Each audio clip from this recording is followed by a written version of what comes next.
Brigitte Lahaie, Sud Radio, c'est l'instant Sexy News. Eh bien, Yves-Alexandre Talman, nous allons écouter Philippe Hoffman qui va nous parler de l'homosexualité des ados. Et évidemment, vous pourrez réagir, Yves-Alexandre Talman.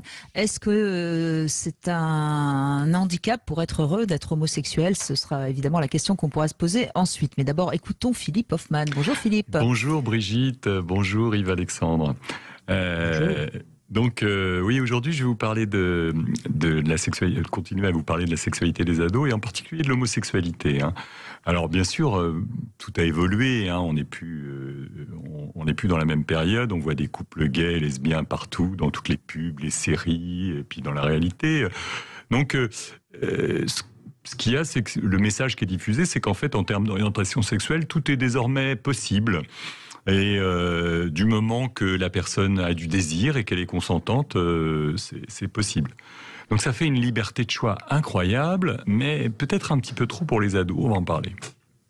Pendant la puberté, c'est pas rare qu'un ado soit sexuellement attiré par une personne du même sexe.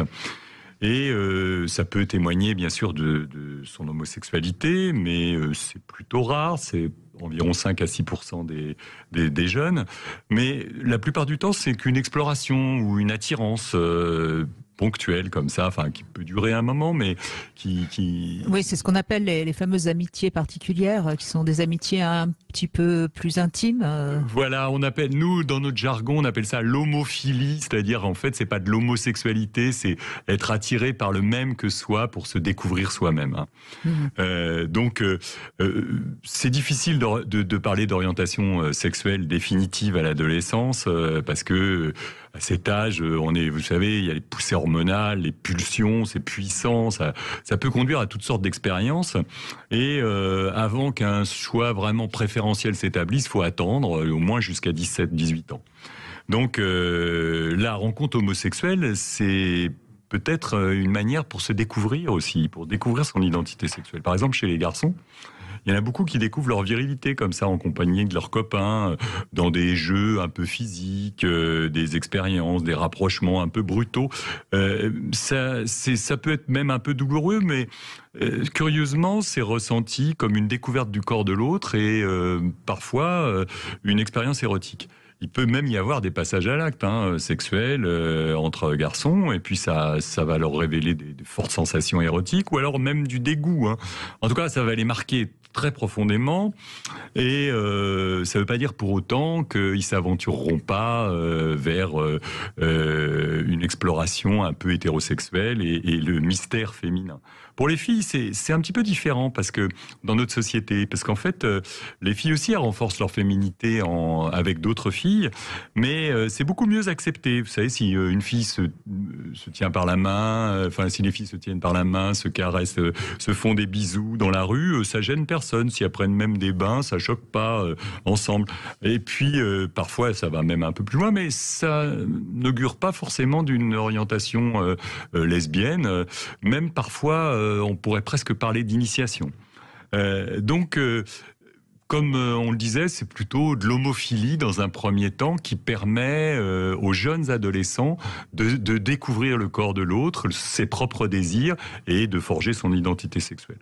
Donc en fait, ils sont un peu paumés devant toutes les orientations sexuelles possibles, surtout que aujourd'hui où il faut brûler les étapes, dès qu'ils s'interrogent là-dessus, s'ils en parlent à leurs parents, ça y est, c'est le drame. On a l'impression qu'ils font un coming out, les parents sont désespérés, déçus, ils se sentent coupables, qu'est-ce qu'on a fait, pourquoi on en est là, etc. Et avant, on les rejetait, bien sûr, quand ils annonçaient des trucs pareils.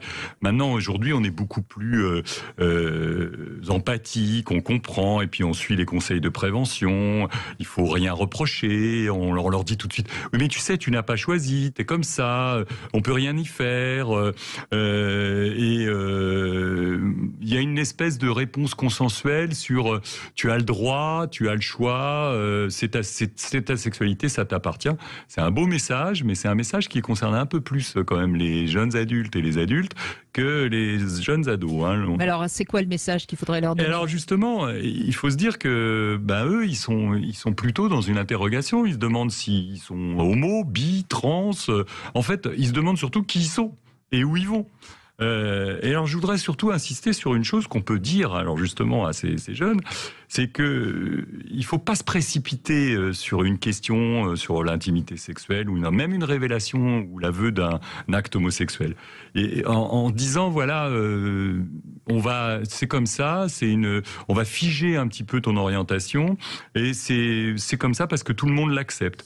Surtout si les ados sont jeunes. Donc, sans être homophobe, il faut respecter l'évolution psychique des jeunes. Leur identité, ça, comme je le disais, ça se forge pendant des années, entre 12, 17 ans et encore plus longtemps parfois. Il y a des ambivalences, il y a des expériences. Il faut les laisser vivre ça par eux-mêmes, quitte à ce que ce soit un peu dangereux, pourquoi pas, mais c'est comme ça. Et il faut respecter le jeune tel qu'il est aujourd'hui, parce qu'il ne faut pas oublier une chose, c'est que tous les ados, ils sont dans l'ici et maintenant. Donc quand ils ont exposé quelque chose, pour eux c'est définitif. Donc il ne faut pas les prendre au pied de la lettre. Il faut surtout penser qu'ils vont probablement évoluer et dans leur manière d'être, de penser, et même dans leurs envies érotiques. Et en fait, les parents sont toujours là pour les écouter et les aimer. Yves-Alexandre Talman, qu'est-ce que vous pouvez dire? Alors d'abord, est-ce que c'est un handicap pour être heureux, l'homosexualité?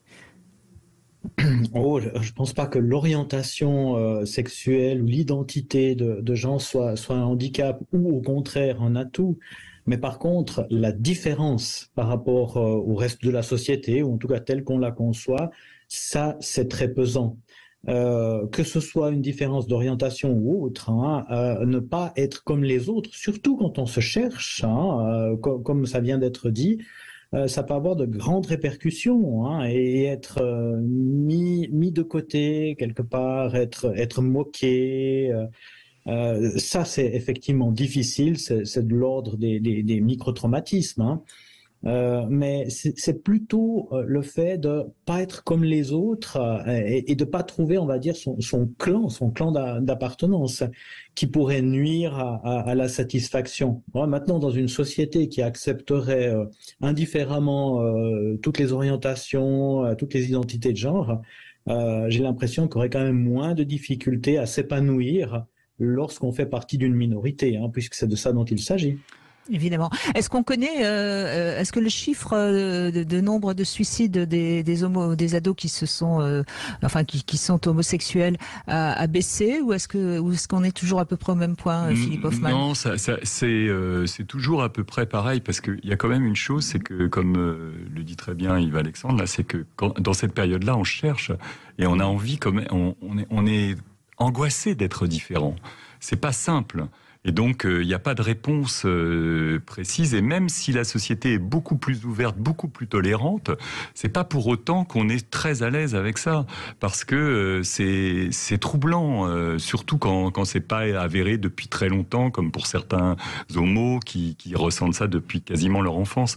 Mais au moment de l'adolescence, quand ça vient troubler un petit peu l'identité tout général, il peut y avoir des moments de désespoir, de déprime, et il faut pouvoir effectivement les écouter sans toujours asseoir cette orientation figée. Ça peut évoluer, il peut y avoir un passage très marqué par des envies homosexuelles, et puis après, c'était qu'un passage, et puis on passe à tout à fait autre chose.